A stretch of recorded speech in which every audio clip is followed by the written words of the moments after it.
Hello, I'm Pastor Ron Bupp, and this is In the Word Wednesday with Pastor Ron.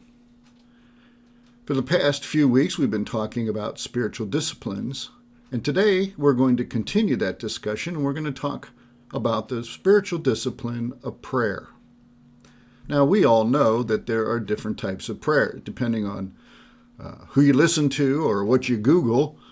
You'll hear that there are anywhere from 4 to 7 different types of prayer. But today I'm not going to talk about the different types of prayer. I want to talk about the importance of prayer. And to emphasize that, I want to call on the story of Daniel, and I'll be reading from the book of Daniel, chapter 1, verses 1 through 8. In the 3rd year of the reign of Jehoiakim, king of Judah, Nebuchadnezzar, king of Babylon, came to Jerusalem and besieged it. And the Lord delivered Jehoiakim, king of Judah, into his hands, along with some of the articles from the temple of God. These he carried off to the temple of his God in Babylonia, and put in the treasure of the house of his God.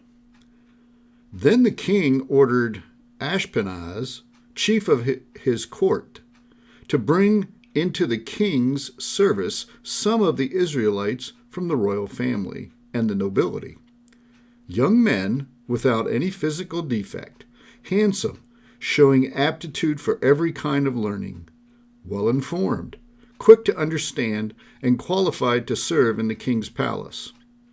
He was to teach them the language and the literature of the Babylonians. The king assigned them a daily amount of food and wine from the king's very table. They were to be trained for 3 years, and after that they were entered into the king's service.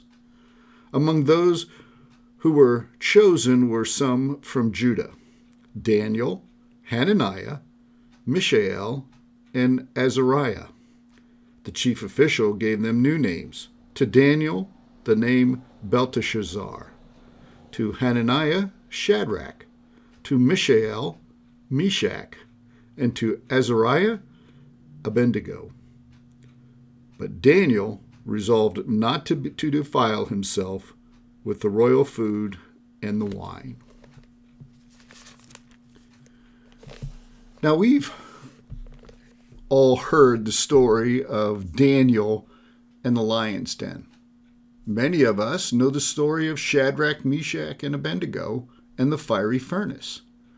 But I would say that there's a great number of us who really don't know the whole story of the book of Daniel and the important part that prayer played in this story. Daniel and his 3 friends were captives of Babylon. They were taken into servitude to serve the king, King Nebuchadnezzar. And the gist of what Nebuchadnezzar had in mind was to assimilate the Jewish culture, the Israelites, into the Babylonian culture. Well, Daniel was determined not to let that happen. Now, we can certainly imagine that on the trip from Jerusalem to Babylon, while they were in custody, Daniel certainly prayed. And when they got there and they were told of what was going to happen and their assimilation, the scripture tells us that God answered their prayer about this transformation process. And Daniel's spiritual discipline of prayer was really what carried the day. Let me read one verse from chapter 6, verse 10 of Daniel.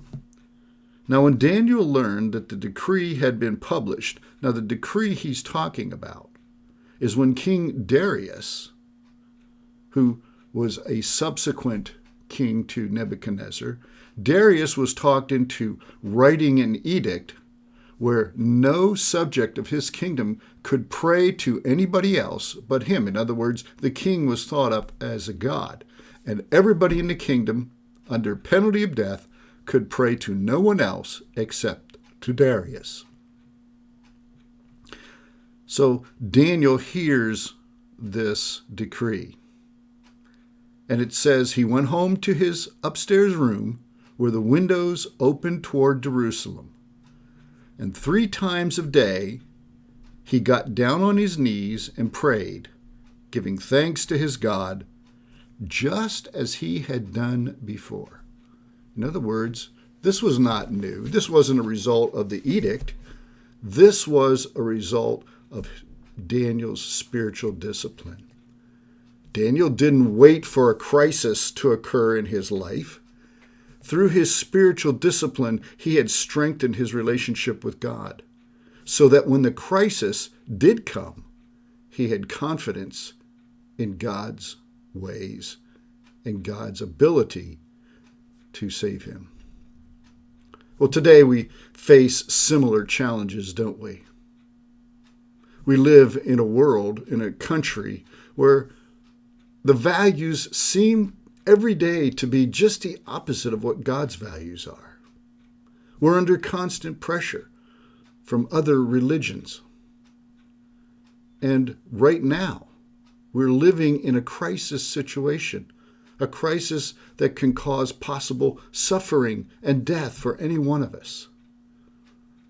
Praying in a disciplined way will strengthen our relationship with God. After all, constant communication is the key to any successful relationship. Praying in a disciplined way will provide peace of heart and encouragement for us in dark times.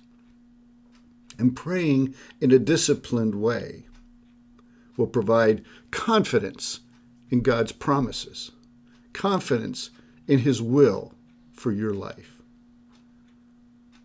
Daniel's spiritual discipline of prayer made it possible for him to survive his challenges.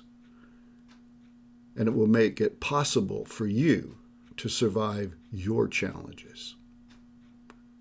Well, for now, may God bless you and your family and keep you and your family safe.